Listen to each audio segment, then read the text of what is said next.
¿Cómo les va? Muy buenos días. Comenzamos esta semana y una semana marcada básicamente por mucha actividad en comisiones y sin sesiones, por lo menos de manera previsible a la vista. Vamos a estar hablando de eso en un ratito con Caro Ramos. Pero comienzo, antes de los títulos, comienzo saludando a compañeras y compañeros. Dentro de un rato hay conferencia de prensa, bastante expectativa en gobierno, así que estamos también con esa opción para ver qué pasa. Pero antes, Caro Ramos. ¿Cómo estás, andás, Pato? Ramos? Muy bien. Buen lunes, buena semana. Bueno, una semana en principio sin sesión. Venimos de una semana pasada bastante agitada con la presentación de Manuel Adorni, que dicho sea de paso, Pato, en estos momentos está reapareciendo en Casa Rosada con una conferencia de prensa que seguramente vamos a tener a alguien informándonos desde allí.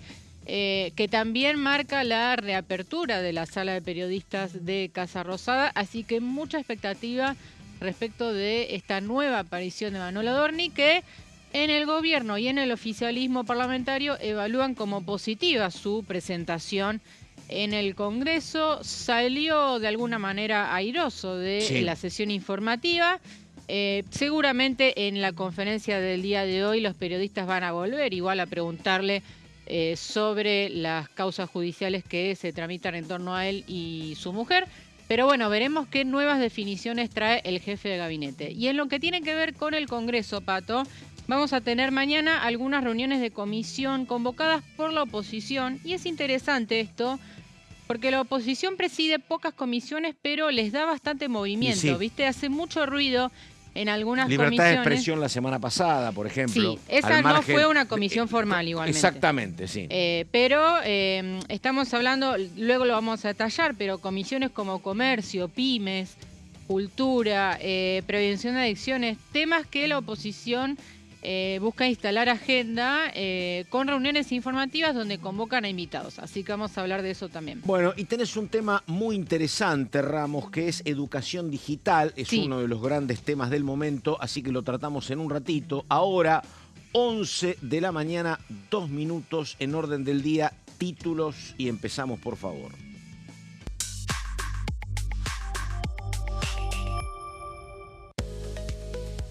Recordamos reunión conjunta de las comisiones de pequeñas y medianas empresas y comercio.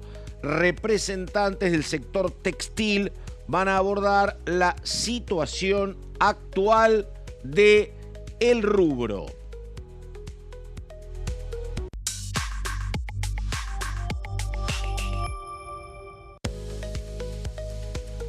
Mañana a partir de las 12 se reúnen en forma conjunta las comisiones de prevención de adicciones, familia, niñez y juventudes y de las personas mayores.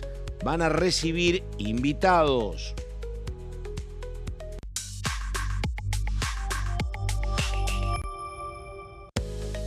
Y el tercer tema, recordamos, presentado por Juan Grabois, Educación Digital, un proyecto de ley transversal. Explica lo que significa transversal en un ratito Caro Ramos. Bueno, y estamos justamente hablando de Juan Grabois este fin de semana. La verdad que uno aprovecha para leer más, hay más material. Y había este dato que me parece que sería lógico, ¿no? Que no se concretó, pero que sería lógico, que Juan Grabois, un hombre que, si querés, en la política está en las antípodas de empresarios tecnológicos, pero que había planteado la posibilidad, había alguien que se había ofrecido a ser el intermediario con empresarios, repito, del sector tecnológico de primer nivel. Y Grabois dijo, no tengo ningún problema si hacemos la reunión, la concretamos, finalmente de la otra parte desistieron. Pero bueno, un tema que tiene que ver con qué, Ramos. Explícame de qué se trata. A ver. Sí, a ver, más que el tema que por supuesto es súper relevante y de mucha actualidad y una problemática que nos atañe a todos, me parece. Me interesaba traer este tema primero porque nos damos un ratito para charlar un tema que no está ahora en agenda, pero que me interesaba porque, vamos, y si tenemos la primera placa, ¿qué tienen en común estos nombres? A ver. Autor Juan Grabois, pero después tenés Nicolás Massot, Encuentro Federal, Maximiliano Ferraro de Coalición Cívica, Karina Banfi del monobloque Adelante Buenos Aires. Radical. Martín Lustó también radical, pero del bloque Provincias Unidas. Y Fernanda Ávila de El Hijo Catamarca. ¿Qué tienen en común? Peronista en Ávila, ¿no? Me parece, sí. Sí, bueno, pero a ver, todos son de bloques distintos. Totalmente. Todos son de bloques distintos, si bien ahí tenés algunos que están en interbloques, por ejemplo, Ferraro y Lustó comparten el Interbloque Unidos, pero sin dudas uno ve estos nombres y dice, wow, no comparten la pertenencia política dentro de la Cámara. Sin embargo, y lo que me parece valioso de esta iniciativa es que Grabois los juntó a todos y todos ellos firmaron, y muchos más, no traje todos los nombres porque son muchos, pero muchos de Unión por la Patria. Estaba, por ejemplo, Paula Penaca, Esteban Paulón también del Socialismo, de Provincias Unidas. Bueno, era largo el listado. Acá traje algunos a modo de ejemplo para ver la diversidad, ¿no?, de nombres y de bloques bajo este proyecto que se llama Educación Digital, que, insisto, todavía no está en tratamiento, pero si uno ve, Pato, todos estos nombres, dice, bueno, los juntas en una sesión y puede haber quórum, ¿no? Claro. La verdad que está mostrando una voluntad transversal de tratar un tema tan relevante como es la educación digital, que ahora vamos a ver un poco de qué se trata, en qué consiste. Y vamos a la próxima placa para empezar a ver un poco más. Viste que hoy por hoy tenemos la educación sexual integral, la ESI. Sí, la ESI.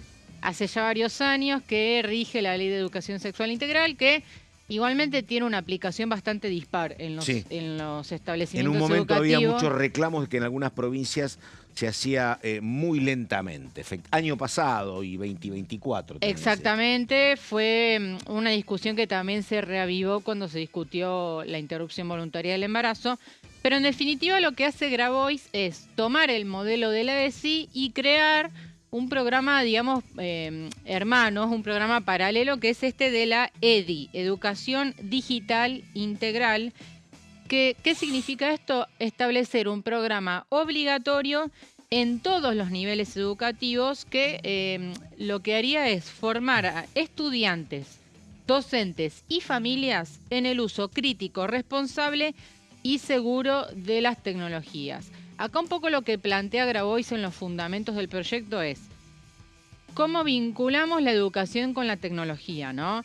Hasta hace unos años, ¿cuál era la política pública de los gobiernos, sobre todo en el kirchnerismo? Bueno, ¿te acordás que en su momento había un programa, creo que era el Conectar Igualdad, por el cual se proveían notebooks u otros dispositivos electrónicos a las escuelas, ¿no? Sobre todo a estudiantes que no tenían la posibilidad de acceder a ellos. Bueno, lo que dice Grabois es, esa etapa ya está un poco superada, lo que tenemos que hacer ahora es ver cómo comulgamos una realidad que es la de que la tecnología atraviesa nuestra vida cotidiana. Hoy por hoy, un alumno para estudiar, me lo imagino, usando algún mecanismo de inteligencia artificial, cómo nos relacionamos a través de redes sociales. Hay muchísimo, hay ejemplos diarios, cotidianos, y cualquiera que le preguntes te puede dar un ejemplo de cómo se relaciona esto con la vida cotidiana, ¿no? Y ahí te pregunto dos cosas. La primera, obviamente que el alcance del mundo de la computadora es vasto en la Argentina,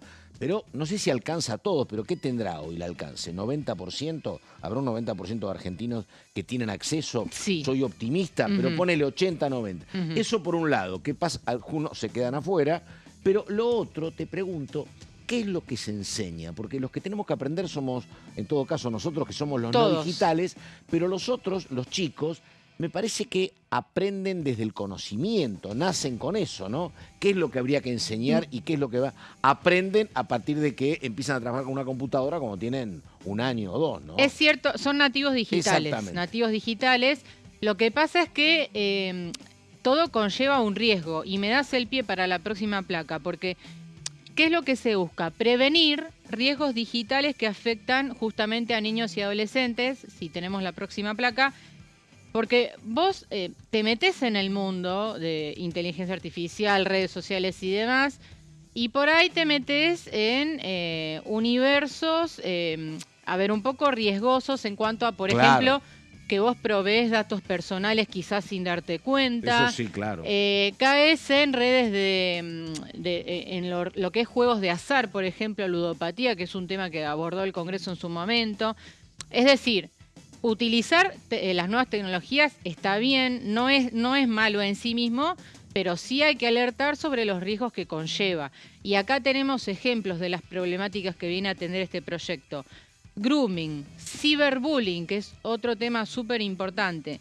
Ludopatía, lo mencionaba recién. Violencia digital, desinformación y manipulación de información de imágenes mediante inteligencia artificial y adicción a las redes sociales, que es gravísimo, sobre todo en jóvenes, ¿no?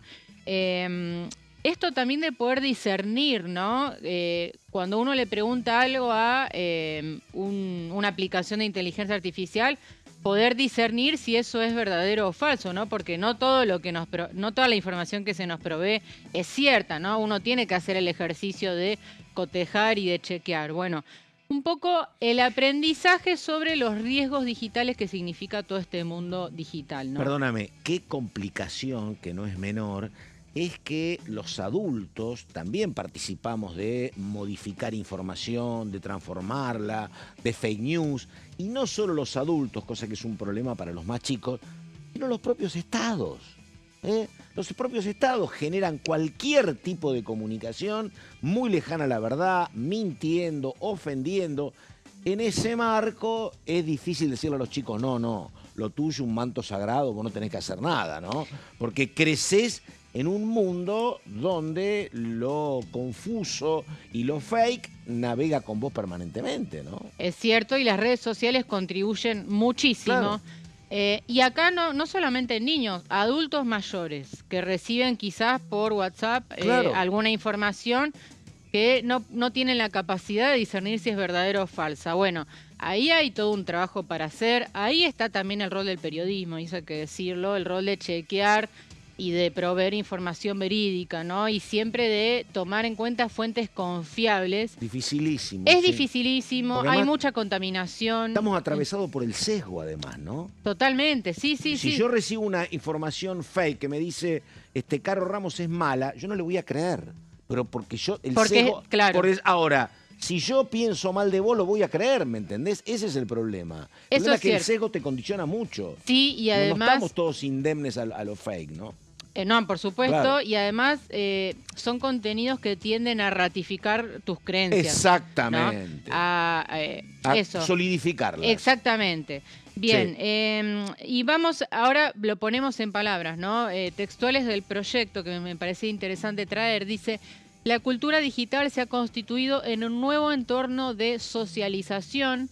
Las tecnologías digitales ya no son solo herramientas, sino el entorno cultural en el que se desarrollan las familias y las juventudes. Y hay una más que dice, redes sociales, plataformas, algoritmos e inteligencia artificial configuran hoy los modos de informarse, vincularse, producir conocimiento y participar en la vida pública. De ahí un poco la necesidad de traer este tema y vincularlo con el modelo educativo, ¿no? Estamos hablando de educación digital. Y una última placa que me parece súper interesante, esta textual de Grabois, dice... bueno, era más corto, pero dice, estoy dispuesto a discutir... Claro, no ese es el textual, bueno, lo leo. Dale. Dice, estoy dispuesto a discutir con los que están en las antípodas ideológicas porque es un tema que nos desvela a todos, dijo Grabois, que un dato no lo había dicho. Grabois es vicepresidente de la Comisión de Comunicaciones e Informática, que la preside Damián Arabia, claro, de La Libertad Avanza, y la otra vicepresidenta es Sabrina Smechet. Así que tenés ahí una mesa de conducción súper variada. Pero bueno, lo interesante acá es, insisto, Grabois junto a diputados de distintos bloques que están en las antípodas uno de otro y armó este proyecto de educación digital. Te digo una cosa, estamos en plena grieta, va a ser complicado, uno lo conoce a Arabia, uno lo conoce a... también a Juan Grabois, la conoce a Smechet, no digo que sea sencillo, pero por una cuestión generacional, andan los tres en los 40 y pico, son otra generación, digo, deberían hacer un esfuerzo para que de esto pueda salir alguna parición interesante, ¿eh? Me parece que tendría que primar el sentido común, buscar algo que nos importe a todos, buscar algún mínimo consenso y tratar, en función de que somos, si querés, parte de lo nuevo y no terminar enlodados en la grieta. Pero sí. No me tenés fe. No, me parecería importante ver qué piensa la Libertad Avanza, el oficialismo, de este tema, sobre todo porque el oficialismo, por ejemplo, se opone a la educación sexual integral e imagino que bajo ese mismo paraguas tampoco estarían a favor de esto, pero sería interesante ver qué opina, por ejemplo, Damián Arabia, el presidente de la comisión, porque es una realidad que la vemos todos los días y todos tenemos un caso cercano que nos toca. No sé si esto tendrá algún tipo de afectación presupuestaria, que ahí sería otro tema a discutir. Pero bueno, veremos. Por ahora el tema educativo en sí no está muy en agenda, salvo por el financiamiento universitario, que tampoco termina de resolverse esa cuestión, ¿no? Respecto de la crisis en las universidades. Perfecto, ella es Caro Ramos. Vamos con Daniela Romero. Estamos en orden del día, exactamente la hora 11 de la mañana, 17 minutos. A ver, Daniela Romero, dale. El nombre del proyecto es el fraude de pensiones por invalidez de discapacidad. Ahí estamos viendo en placa. Este es el cambio principal, que tiene que ver con la definición de quiénes pueden acceder a la pensión inembargable por invalidez, que es a toda persona sin suficientes recursos propios, no amparada por un régimen de previsión, de 70 años más, de 70 años o más, y que tengan el certificado único de discapacidad. Esto es lo que modifica el proyecto del gobierno. Que tenga el certificado único de discapacidad te ampliaba mucho el universo de personas que podían ingresar que podían acceder a las pensiones por invalidez. Y esto es lo que sustituye, vamos a ir a la siguiente placa, el proyecto, porque ya no tiene que ver con tener el CUD, el certificado único de discapacidad, sino que tiene que ver con tener la imposibilidad de trabajar exclusivamente. Eso es un modelo previo que ya existía, mucho más restrictivo, y que eso también, porque acá es importante ver, se habló mucho del costo fiscal de esta ley, pero en este punto, que es el de invalidez laboral, no había una proyección de cuánto podía llegar a costar, porque es imprevisible ese gasto, y eso es lo que también buscan modificar con este proyecto de ley. Entonces, subrayamos esto, el proyecto elimina que tener un certificado único de discapacidad sea una condición para acceder a la pensión por invalidez, y directamente lo limita a tener 70 años o más o imposibilidad de trabajar. Es decir, el criterio vuelve a ser, como era antes, la invalidez laboral. Por otro lado, y en línea con este objetivo, vamos a la siguiente placa. La pensión va a ser incompatible con poseer un vínculo laboral formal o estar inscripto en el régimen general o simplificado vigente, es decir, el monotributo. Antes vos podías tener esa posibilidad de tener la pensión por invalidez y al mismo tiempo ejercer desde otros regímenes. Esto también se convierte en una imposibilidad con este nuevo proyecto de ley. Y fija expresamente esto, que es el monto, que es el 70% del haber mínimo jubilatorio garantizado. Esto ya está en el proyecto, o sea, en la ley vigente, pero ¿cuál es la diferencia?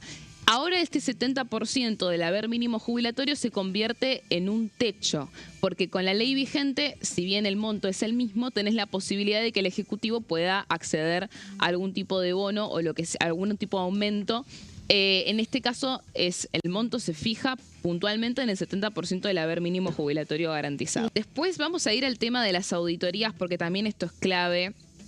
Va a haber un nuevo sistema en 2 etapas. Por un lado, con un cruce de datos de todos los organismos del Estado que están a cargo de seguir el seguimiento de la asistencia social que tienen las personas. Y que si surge algún tipo de incumplimiento objetivo, se puede disponer la suspensión preventiva. Esto es importantísimo, porque, de hecho, bueno, recordemos que hasta hace, creo que 2 semanas, el Ministerio de Capital Humano surgió con una plataforma muy moderna con respecto del seguimiento de la asistencia social, y te pueden detectar muy fácilmente con alguna alarma o lo que sea, si hay algún tipo de contradicción o algún tipo de irregularidad en la asistencia social. Y acá también, importante también ver el tema de la auditoría médica, El tema de la auditoría médica solamente es como un segundo paso que solamente si vos tenés todos los documentos en regla, pasás a la auditoría médica. O sea, vos tenés que superar estos controles documentales primero para que no encuentren ningún tipo de irregularidad o incompatibilidad para acceder a la auditoría médica. Vale. Los beneficiarios van a tener un plazo, según esta ley, este proyecto de ley, un plazo mínimo de 90 días que es prorrogable por 60 días más para actualizar su información personal. Y bueno, socioeconómica, médica, con todos esos datos relevantes. Y deben constituir un domicilio especial para este tipo de notificaciones y les van a avisar. Si no cumplen con ese plazo, se suspende automáticamente la prestación. Esto es importante porque va a haber claramente una especie de revisión, un montón de trámites que van a tener que hacer los beneficiarios si se aprueba esta ley. Y otro tema clave que es que los nomencladores ya no van a incluir valores universales y esto va a depender de la negociación de cada obra social o de cada prepaga con las prestadoras. De esta manera también se desliga, si querés, el rol que tiene el gobierno, el Ministerio de Salud, de tener que estar fijándolo y actualizando los nomencladores y va a depender de cada obra social y de cada prepaga. Esto es algo que siempre se pensó dentro del gobierno, siempre se cuestionó de entrada, pero bueno, no habían avanzado hasta que surgió la iniciativa de la oposición en presentar un proyecto de este estilo, pero siempre fue algo que estuvieron cuestionando de parte del área de Lugones. Y acá también es importante que el costo se va a trasladar a las provincias. Esto es importante porque también lo que dicen algunos de La Libertad Avanza es, bueno, ustedes háganse cargo de la ley que sacaron, ¿no? Porque fueron los gobernadores los que votaron la ley vigente. Y esto también te lleva al reclamo constante de Lugones de, che, la salud depende de las provincias. ¿En qué quedó el federalismo? Lo escuchamos el otro día en el AmCham repitiendo esto, pero es algo que el gobierno nacional siempre da esa discusión. Así que hay que ver muy clave el rol de los gobernadores con respecto de cómo se va a llevar adelante el rol de actualizar los nomencladores y de financiar toda esta reforma. Tenemos que ir a la pausa, pero antes, Ramos, una pregunta. Dijiste, esta semana no hay sesión, sí. Pero ¿en qué habría que pensar? ¿Hay algo para pensar para, no sé, mediados de mayo o no? A ver, lo que pasa es que los temas más jugosos están en el Senado, ¿no? Sí. Lo explicaba Dani recién, ley de discapacidad, reforma electoral, ley de salud mental, todo está en el Senado. Lo que están diputados para ser votados es ley hojarasca, Pato. Claro. Que ya tiene dictamen junto con acuerdos internacionales de distinta índole, pero bueno, esta semana por lo pronto no va a reabrirse el recinto, veremos la que viene. Ahí estamos, ella es Caro Ramos, estamos en orden del día, la pausa, ya venimos.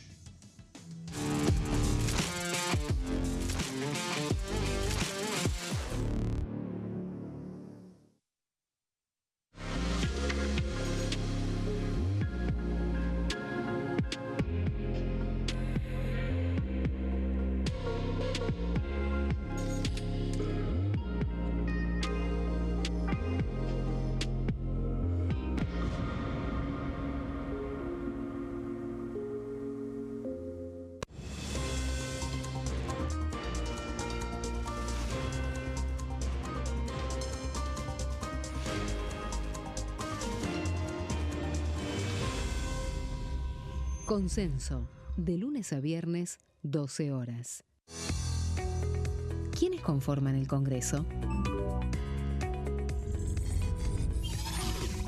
El Congreso de la Nación está conformado por la Cámara de Diputados y la Cámara de Senadores. La Cámara de Diputados representa al pueblo de la nación argentina. Esto significa que las provincias más grandes y con mayor cantidad de habitantes tienen muchos más diputados que las provincias más pequeñas. La manera de establecer las cantidades es proporcional. Por ejemplo, la provincia de Buenos Aires cuenta con 70 diputados nacionales y la provincia de Tierra del Fuego con 5. La Cámara de Senadores representa a las provincias. Cada provincia envía 3 senadores al Congreso Nacional. El total de senadores es 72, dado que las provincias argentinas son 24. Este es el número fijo, estipulado por la Constitución Nacional. Cada 2 años, el Congreso Nacional renueva la mitad de sus diputados y 1/3 de sus senadores nacionales. El mandato de los senadores es de 6 años, mientras que el de los diputados es más breve, dura solamente 4 años. La Cámara de Diputados tiene 257 miembros. En el recinto, los diputados se agrupan en bloques y en interbloques que expresan partidos políticos o afinidad ideológica. Existen también los monobloques, integrados por un solo diputado. El bloque oficialista se dispone a la derecha del presidente de la Cámara, el bloque opositor mayoritario a la izquierda, y en el centro, los bloques con menos cantidad de integrantes. Son requisitos para ser diputado: tener al menos 25 años, 4 años de ciudadanía argentina, haber nacido en la provincia por la que se postula o haber residido en ella los 2 años precedentes.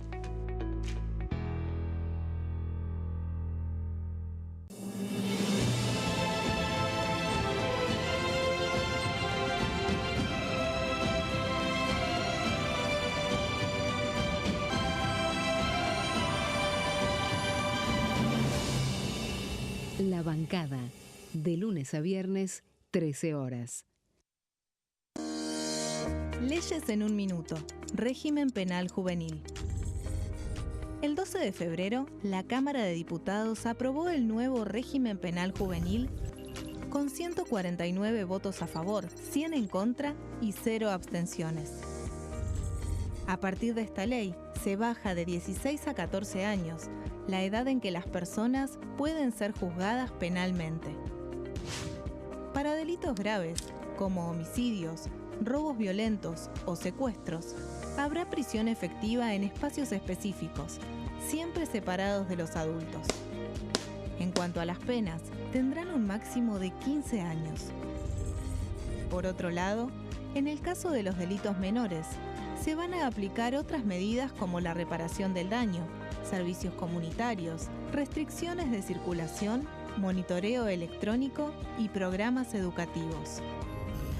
Además, se crea el rol de supervisor, que estará a cargo del seguimiento, asistencia y control del imputado.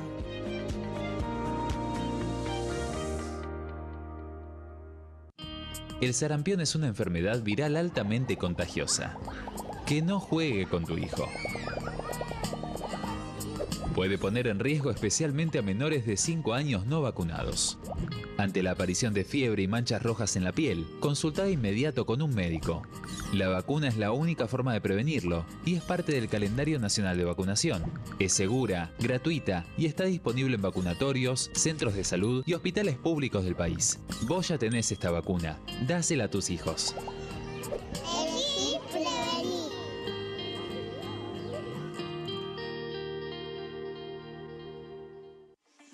Leyes en un minuto. Acuerdo Mercosur-Unión Europea. Este acuerdo surge luego de 25 años de negociaciones entre ambos bloques y fue ratificado en diputados con 203 votos a favor, 42 en contra y 4 abstenciones.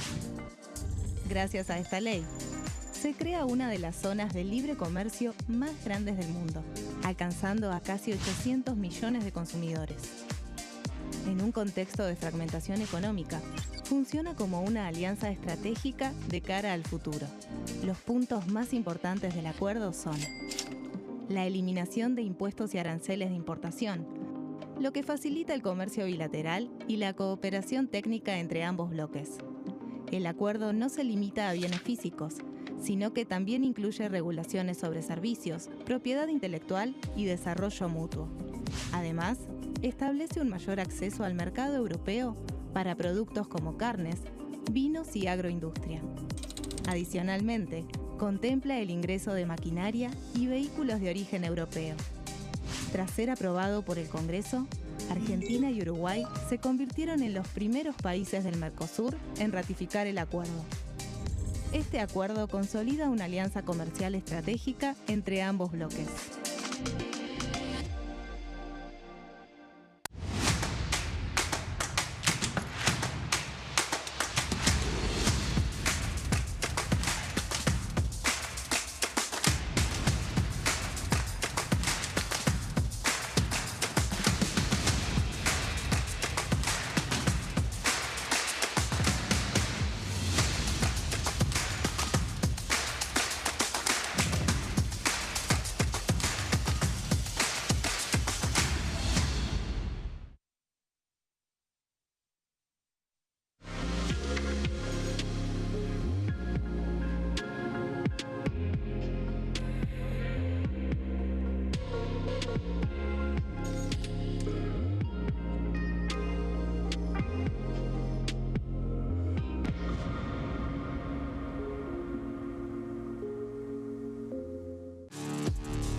Bueno, estamos enseguida con Gonzalo Solaberrieta, pero antes un tema, Ramos, que tiene que ver con mañana a las 12, reunión de comisión, se reúnen prevención de adicciones y control de narcotráfico. Sí.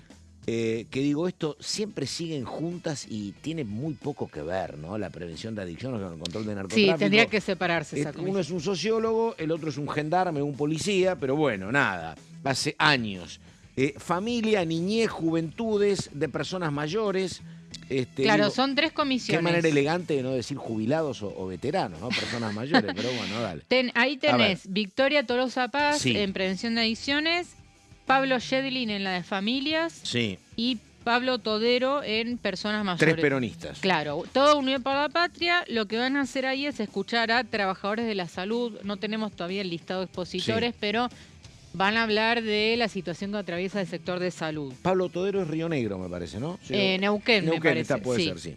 Y después, eso va a ser a las 12. Después vas a tener otro plenario que va a ser Provincias Unidas. Acá tuviste Unión por la Patria y acá en Provincias Unidas tenés a Comercio, que la preside Juan Brugue de Córdoba, Claro. y Pequeñas y Medianas Empresas la preside Pablo Farías del socialismo santafesino. Ahí van a recibir al sector textil, un sector claramente en crisis, ¿no? Sí. Por la lluvia o Claro. el boom de importaciones de ropa, sobre todo. Ahí es un tema porque la oposición está analizando... ¿Vendrá Benito Fernández? Pregunto en serio, porque ha sido como un vocero muy ruidoso en los últimos Sería días. interesante Dale. escucharlo. Sí. Y se está trabajando muy lentamente un tema de declarar la emergencia para las pymes, sobre Sí. todo.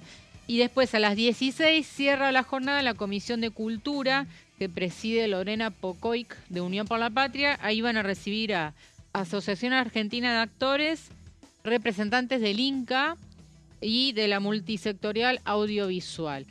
La semana pasada un diputado de Unión por la Patria decía, presidimos pocas comisiones, pero en las que Sí. presidimos vamos a hacer el ruido. Claro. Y esta es la muestra de eso, ¿no? Invitar a expositores que vengan a contar Sí. sus realidades. Porque claro, avanzar con proyectos es complicado cuando la Libertad Avanza bloquea sus propias En lugar comisiones. de un rol legislativo que tenga un rol testimonial, ¿no? Exactamente. O narrativo. Que no está bien. mal, ¿eh? No, no, son claro. estrategias. Son Ventanitas, efectivamente. Bueno, una Victoria Tolosa Paz que el fin de semana fue protagonista también de un reintento del peronismo de armar un espacio que por ahora no tiene dirigentes o nombres claros, pero que trata de ser una alternativa, busca el discurso, encuentro en Parque Norte. Bueno, ahora lo prometido, el tema laboral. Gonzalo, dale que te escuchamos. Bueno, vamos a hablar de una iniciativa que el Gobierno Nacional planteó a través del Ministerio de Capital Humano y precisamente desde la Secretaría de Trabajo, porque a partir de lo que fue el trabajo aquí en el Congreso de la Modernización Laboral, proyecto aprobado en el Congreso de la Nación, surgen otras iniciativas. En este caso tiene que ver con un nuevo plan que se llama Formando Capital Humano. Formando Capital Humano, que lo que viene a plantear básicamente es una ayuda, una colaboración para aquellas personas que no tienen herramientas, básicamente, para poder buscar un empleo, al igual que también aquellas personas que están con alguna dificultad de tener un trabajo. Bueno, en este caso se plantea la posibilidad de que haya un avance. En este caso lo comentamos porque esto fue publicado el lunes 13 de abril, hace muy poquito tiempo. Esto plantea justamente un sistema que será a nivel nacional, es decir, que podrá hacer y permitirá a todas las personas del país inscribirse y poder participar. Vamos a empezar a desarrollar justamente de qué se trata este plan que el Gobierno Nacional justamente empieza a ejecutar ya a través de una página web que ahora la vamos a repasar. Vamos a ir a la siguiente placa para que podamos repasar los aspectos principales justamente de esta iniciativa, que como veíamos, bueno, esto es el nombre principal y acá es el tema y la pregunta principal. ¿Cuál es la finalidad que tiene este plan de formación de capital humano? Bueno, básicamente promover el desarrollo de calificaciones y habilidades de las personas, lógicamente aquellas que la tengan, y además a quienes no puedan participar tal vez en alguna carrera, en algún curso y demás, que tengan la posibilidad de hacerlo de manera gratuita. También, lógicamente, que esto está apuntado a generar, lógicamente, el desarrollo desarrollo de calificaciones de aquellas personas que tengan dificultades, ¿no?, de empleo en la actualidad. Y esto será aplicado o está por lo menos puntualizado a distintos sectores socioeconómicos de nuestro país, es decir, que apunta no solamente a un sector, sino que a varios. En la siguiente placa vamos a continuar justamente con más de la información que se precisa conocer sobre este nuevo plan que el Gobierno Nacional ha decidido ejecutar. ¿Cómo se llevará a cabo? Es la gran pregunta. Bueno, todo esto se hará a través de cursos de formación laboral y profesional en búsqueda de ¿qué? Bueno, de incrementar las oportunidades de inserción en el mercado laboral, que esto es una situación no tan sencilla, realmente hay que analizarlo y preguntar a cualquier persona que se encuentre sin empleo si realmente puede hacerlo con facilidad el hecho de insertarse justamente al sistema laboral. También a mejorar la situación de su trabajo, ¿no?, lógicamente a su situación económica, pero además también avanzar en el desarrollo de su proyecto ocupacional, de aquellas personas que tal vez tengan el deseo de poder desarrollar alguna habilidad particular o de tratar de conseguir algún trabajo vinculado a algún gusto particular que pueda ejercer a través justamente de lo que son las capacitaciones y que no tengan la posibilidad económica de hacerlo, ¿no?, lógicamente porque no siempre son sencillos los cursos o las carreras profesionales. En la siguiente placa vamos a ver uno de los fundamentos que plantea este proyecto, que es básicamente lo que leemos en pantalla. Dice en los fundamentos este proyecto que propone, en este caso con la firma de Julio Cordero, el secretario de Trabajo, se mantiene una demanda sostenida de oficios tradicionales que constituyen la base de la infraestructura productiva y de cubrir los puestos asociados a esos oficios, en virtud de la ausencia de formación específica. Subrayamos acá lo que tiene que ver con la formación específica, que es fundamental para entender esta iniciativa.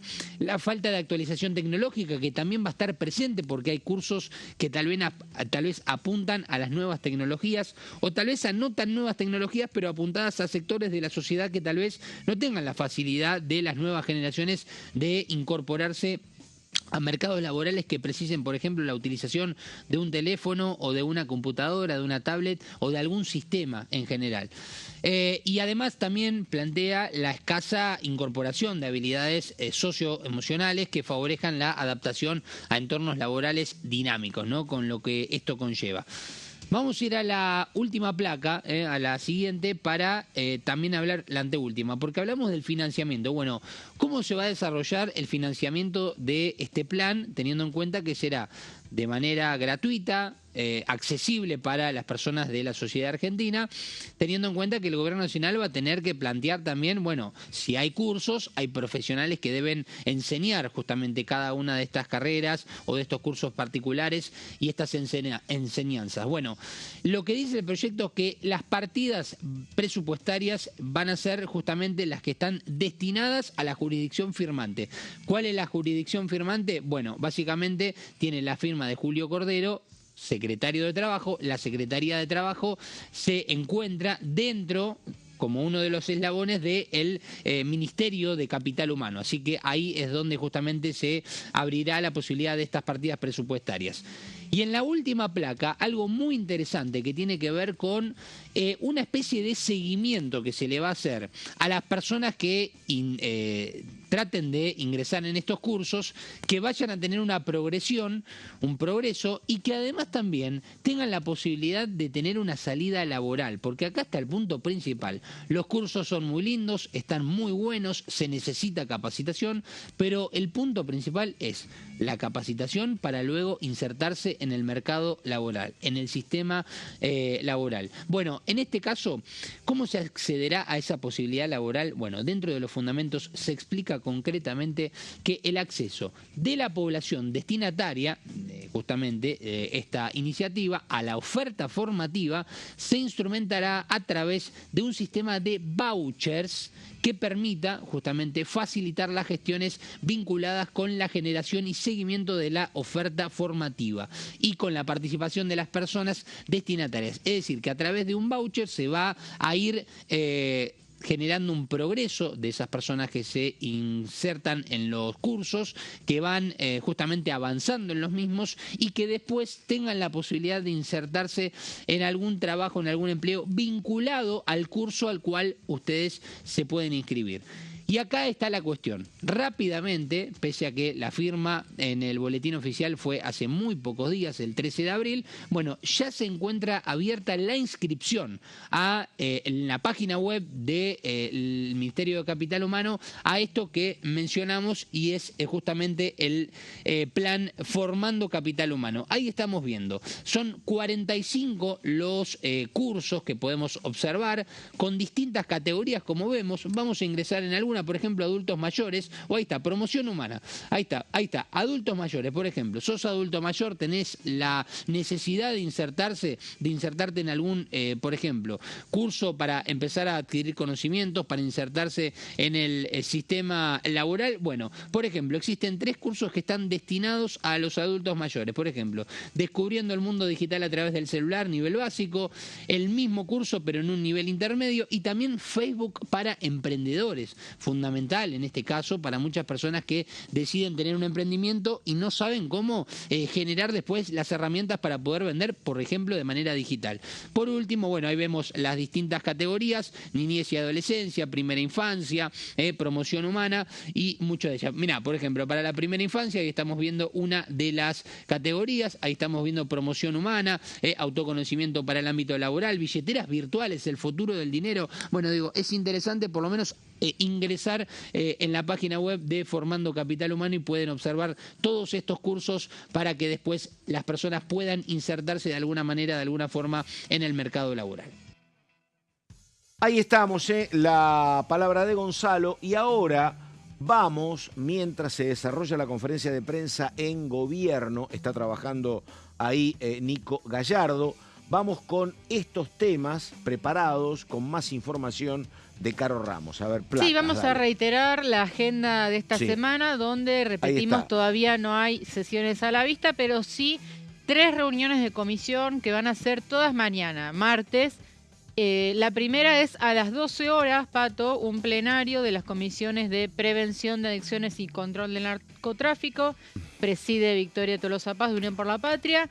Familias, Niñez y Juventudes también conduce Pablo Yedlin, del mismo bloque. Y de personas mayores, que encabeza Pablo Todero. En este caso van a recibir a trabajadores de la salud.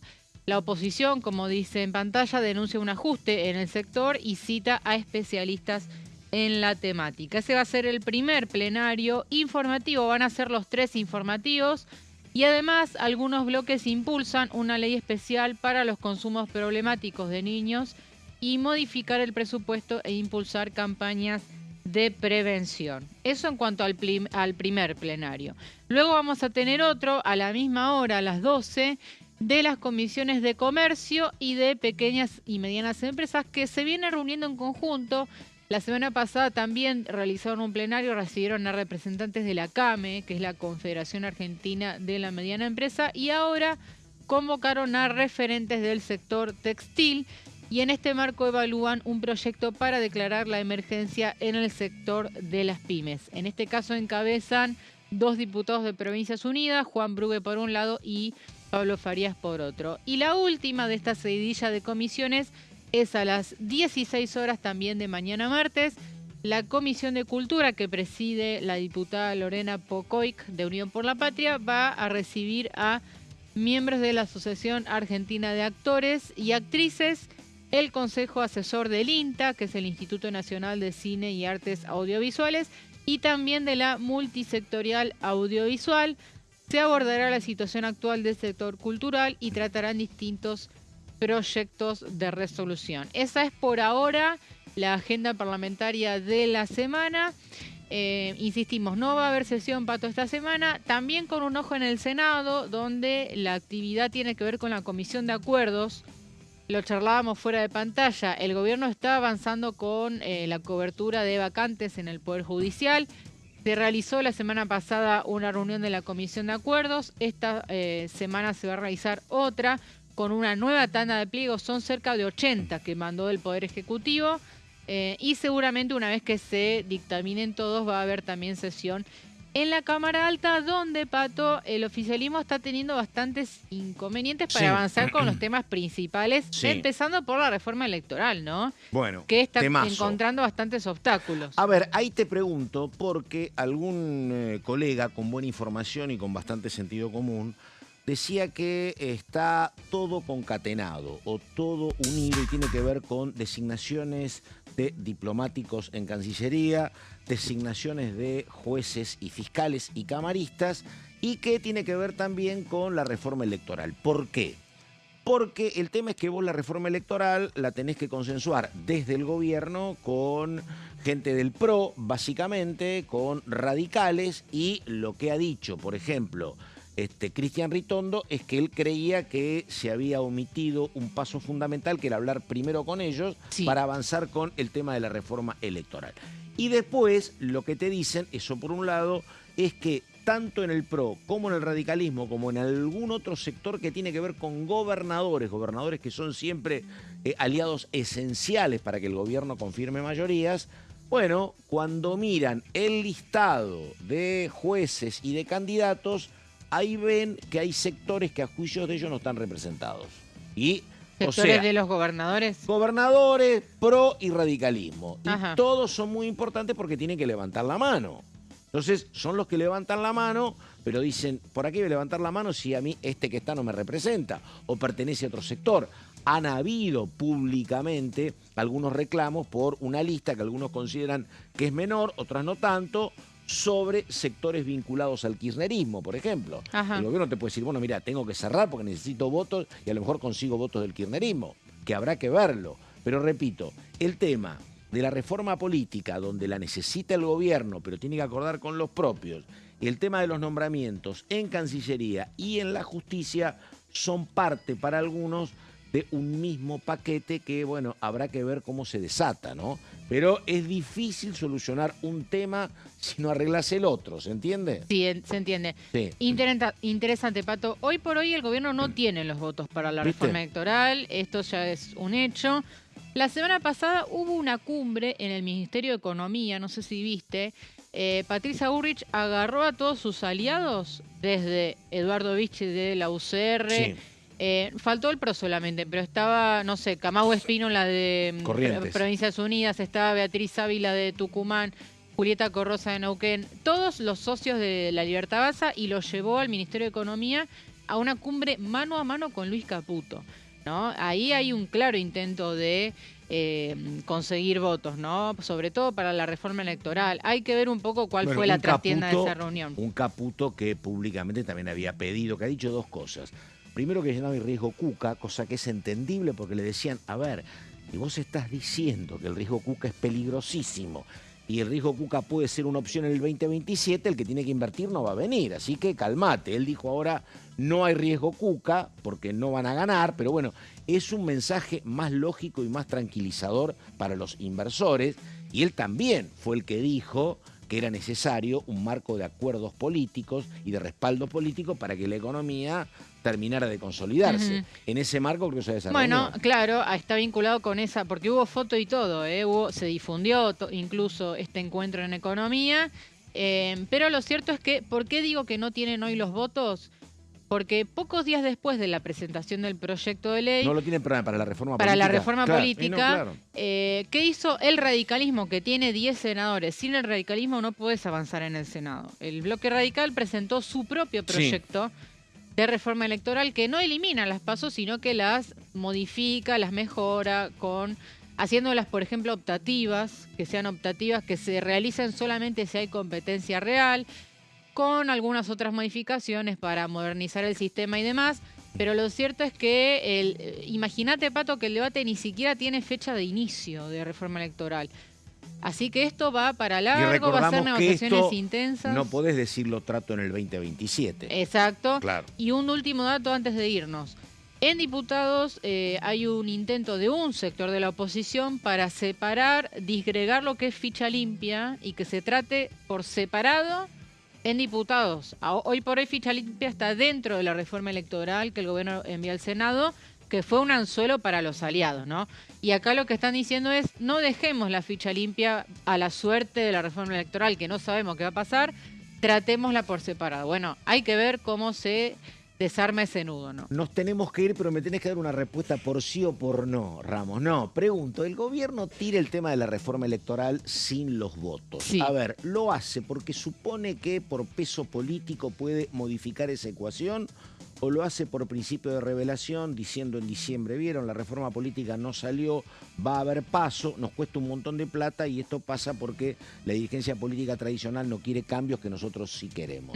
Tiene que ver con un modus operandi del gobierno de mandar proyectos de máxima a ver qué sale, ¿no? Yo mando mi aspiración máxima, después en el debate seguramente ese proyecto va a ser mucho más diluido lo que termine siendo aprobado, pero creo que tiene que ver con eso. Lo vimos en otros temas, reforma laboral, claro, ley bases. Mandan el proyecto ideal y sale el posible, ¿no? Ahí está.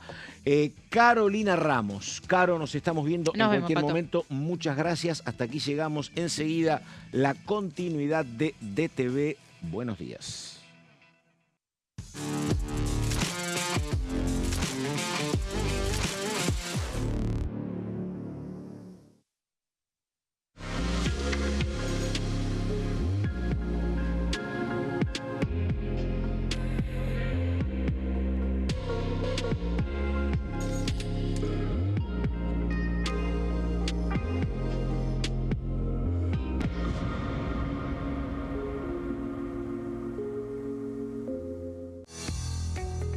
¿Quiénes conforman el Congreso?